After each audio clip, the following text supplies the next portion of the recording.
ሰላም እንዴናችሁ እያላችሁበት ሁሉ ነገር ሰላም ነው። አሸና እንዲያላችሁ ሞኝላችኋለሁ። ቤተሰቦች ስትገቡ እንደ ልማዳችን ላይክ እና ሼር እያደረጋችሁ እንድትገቡ እጋብዛችኋለሁ። ለዚህም ከልቤ አመሰግናችኋለሁ። ዛሬ ወደ ሚዛናችን ይዘን መጣን። እንግዲህ ለአንድ ወር ያክል ድምጽ ጠፍቶ የከረመን እፎይ ነው። እንግዲህ በትናንትናው ዕለት ቲክቶክ ላይ ድጋሚ ተከስቷል። በትናንትናው ምሽት እንደ ልማዳቸው ብዙ ሲከራከሩ ሲጨቃጨቁ አምሽተዋል። አልፎ ተርፎ ብፁዕ አቡነ አብርሃም የኢትዮጵያ ኦርቶዶክስ ቤተክርስቲያን ቅዱስ ሲኖዶስ ዋና ስራ አስኪያጅ የሆኑት ብፁዕ አቡነ አብርሃምን ሁሉ እፎይ ሲወቅሳቸው ነበረ። የኢትዮጵያ ኦርቶዶክስ ቤተክርስቲያን የሊቃውንት ጉባኤና የህግ አካላትን አናጉሬ አንዳንድ ሰዎች ላይ ልመሰርት ያሰብኩትን ክስ ብፁዕ አቡነ አብርሃም አስቆመውኛል፣ ይሄን እወቁልኝ ብሎ ማታ ሲናገሩ ነበረ። ይሄ ትክክል አይደለም። ብፁዕ አቡነ አብርሃም እንዳንተ በግለሰብ ደረጃ የሚንቀሳቀሱ አይደሉም። እሳቸው የሚናገሯት እያንዳንዷ ቃላትና አረፍተ ነገር የኢትዮጵያን ኦርቶዶክስ ቤተክርስቲያን የሚወክል በመሆኑ እሳቸውን እንደ ግለሰብ ለማዘዝና ይሄን አድርጉ፣ ይሄን አታድርጉ፣ ይሄን ለምን አላደረጉም፣ ይሄን ለምን አደረጉ ብሎ የመውቀስ ሞራሉም ቦታውም ሁኔታውም አይፈቅዱልህምና እፎይ እንዲህ ያሉ ነገሮችን ህዝብን ባታምታታ ጥሩ ነው። ምክንያቱም አንተ እየተንቀሳቀስክ ያለው በግለሰብ ደረጃ እንጂ ቤተክርስቲያንን ወክለ አይደለም። እኔ ደግሞ እናገራለሁ፣ ቤተክርስቲያንን ወክለ አይደለም። አንዳንድ ምዕመናኖች ምትወጫበሩ ምትወዛገቡ አላችሁ፣ ትክክል አይደለም። እኔ እያልኩት ያለሁት ደጋግሜ እናገራለሁ። ሌሎች የእኛን ያክብሩ፣ እኛም የሌሎችን እናክብር። አራት ነጥብ። ይሄ የኔ አቋም ነው። በቃ የማያወላውል አቋም ነው። አይ እኮሌ ስለሰደበኝ የመልስ ምት እኔም ሰድበዋለሁ፣ እኮሌ ስላንጓጠጠኝ የመልስ ምት እኔም እያንጓጠጥኩት እንዲህ እየተወዛገብን እንቀጥላለን የሚለው አካሄዶችን ተቀባይነት የለም። እስቲ ኦርቶዶክሳውያን ወንድሞቼ እና እህቶቼ በቀናነት አንድ ጥያቄ ልጠይቃቸው። አንዳንዶቻችሁ የምትሉት ንግግር ስላለ ነው። እፎይ አነበበ እንጂ ጻፈ ወይ እያላችሁ የምትሳለቁት ነገር አለ። ለምሳሌ ተአምረ ማርያምን በየቀኑ ዮናታን ማንበብ ይችላል አይችልም? በቀናነቱ መልሰው። እኔን ተኮራክራች ስላሸነፋቸኝ እኔ እናንተን ተከራክሬ ስላሸነፍኩት ሙፈይደው ምንም ነገር የለም። እስቲ በቀናነት በንጹህ ህሊና ዮናታን ወይም ይጭፋ ወይም እስራኤል ዳንሳ በየቀኑ የኢትዮጵያ ኦርቶዶክስ ቤተክርስቲያንን ተአምረ ማርያም ማንበብ ይችላል ወይ? እችም ብቻ ነው። ቀና መልስ ነው የምፈልገው። ምንድነው መልስ? እስቲ ጻፉልኝ። ይችላል ወይስ አይችልም? ሌላ ነገር ከመነጋገራችን በፊት ሌሎች ኡስታዞች የኢትዮጵያ ኦርቶዶክስ ቤተክርስቲያንን ተአምረ ማርያም ወይም ገድለ ቅዱሳንን ይዘው በየዕለቱ እንደፈለጉ ማገላበጥና ማንበብ ይችላሉ ወይስ አይችሉም? ይችላሉ ካላቸው እፎይም ይችላል፣ መብት ነው። አይችልም ካላቸው እፎይም አይችልም። አራት ነጥብ። አበቃ። ችግሮች አሉ። በአንዳንድ በእስልምና በኩል ያሉ ግለሰቦች የሚሆን መምህራኖች የኢትዮጵያ ኦርቶዶክስ ቤተክርስቲያን የሚያንጓጥጡ አሉ። በኢትዮጵያ ኦርቶዶክስ ቤተክርስቲያንም እንዲሁ የእስልምናን የሚያንጓጥጡ አሉ። ከሁለቱም አቅጣጫ መቆም አለበት። አራት ነጥብ። ብፁዕ አቡነ አብርሃም ይህንን ነገር ለምንድን ነው የከለከሉት ብለን ስንጠይቅ ይሄ ግለሰባዊ እንቅስቃሴ ስለሆነ በዚህ ግለሰባዊ እንቅስቃሴዎች ውስጥ የኢትዮጵያ ኦርቶዶክስ ቤተክርስቲያን ገብታ ነገሮችን የምትፈተፈትበት ምንም አይነት አመክንዮ ስለሌለ በግለሰብ ደረጃ የጀመራችሁትን ነገር እዛው በግለሰብ ደረጃ ትጨርሳላችሁ። ሲቻል የኢትዮጵያ ኦርቶዶክስ ቤተክርስቲያን እንደዚህ ያሉ ግለሰቦችን ማውገዝ ነው ያለባት። እኔ የምለው ማውገዝ፣ እስልምና ጉዳዮችን በነሱ በኩል ያሉትን በግለሰብ ደረጃ የሚንቀሳቀሱትን ሃይማኖትን ከሃይማኖት ህዝብን ከህዝብ ለማጋጨት የሚንቀሳቀሱትን ግለሰቦች ማውገዝ ነው ያለበት። የኢትዮጵያ ወንጌል አማኞች አብያተ ክርስቲያናት ባለፈው በእዩ ጩፋ ላይ እንዳወጣቸው መግለጫ አይነት እዩ ጩፋ ዘይት ስለሸጠ ስለቸረቸረና ስላልቸረቸረ ማርሽ ባንድ ስላጀበና ስላላጀበው ብቻ ሳይሆን ሌሎች ሃይማኖት ተቋማትን ሲያንጓጥጥና ሲያዋርድ የኢትዮጵያ ወንጌል አማኞች ካውንስል መውቀስ አለበት። የኢትዮጵያ እስልምና ጉዳዮችም እንደዚህ የኢትዮጵያ ኦርቶዶክስ ቤተክርስቲያንም እሷ እንዳትነካ የምትፈልግ ከሆነ ሌሎችም እኛም ሌሎችን ስንነካ ማስቆም አለባት። እስልምና ጉዳዮችም እንደዚሁ ተከባብረን እንኑር ነው የኔ ትልቁ አጀንዳ። ለምን መሰላቸው?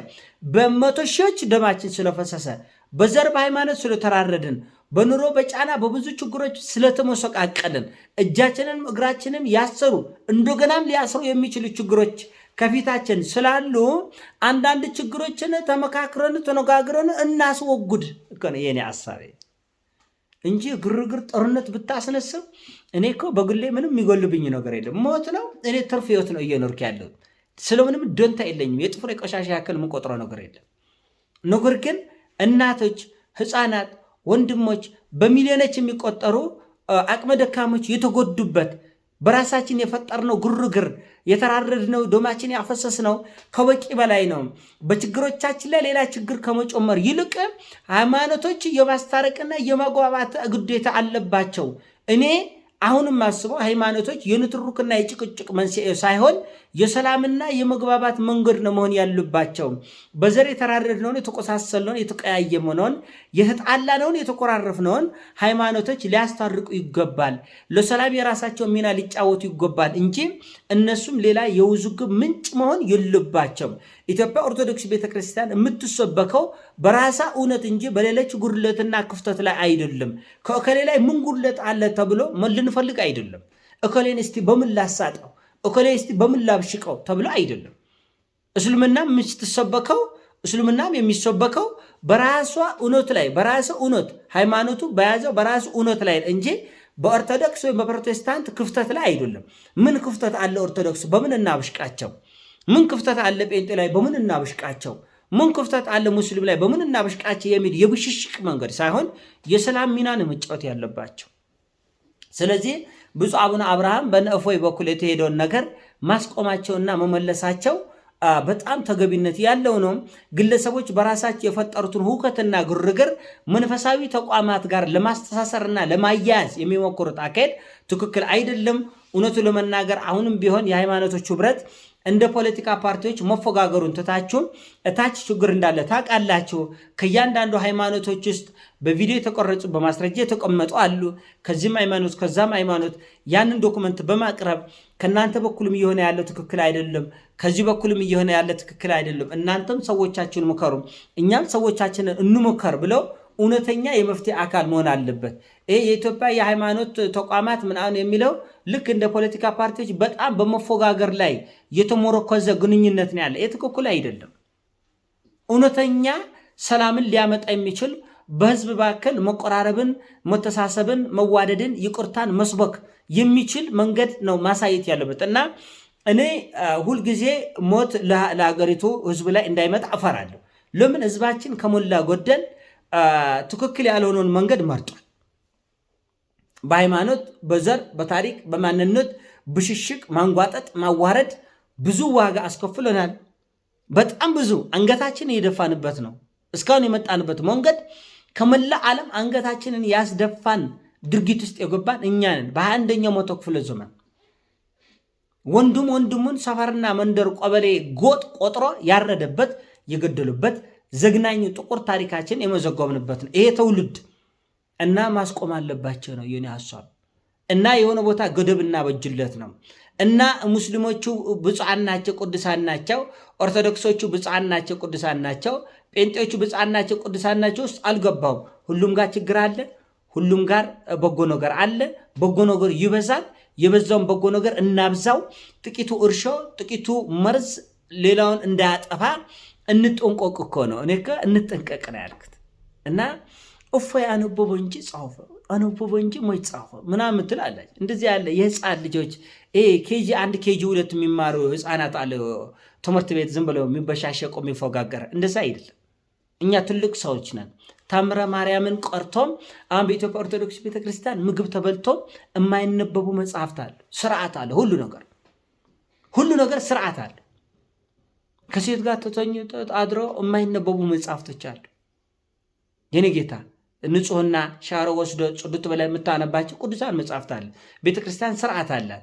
እንኳን የሌለችን የራሷ ስርዓት አላት።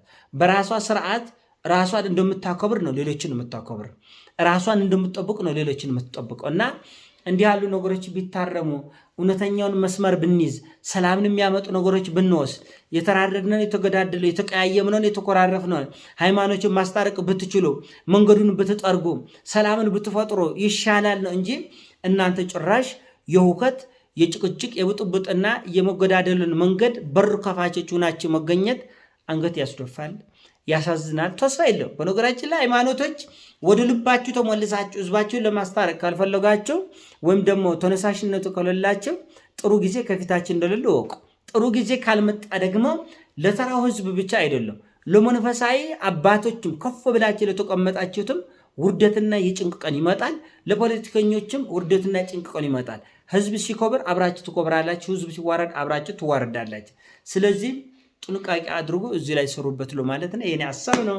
ሐሳብ ሲሞቻችን ላይክ አርግ፣ ሼር አርገው። ወዳችኋለሁ። ፒስ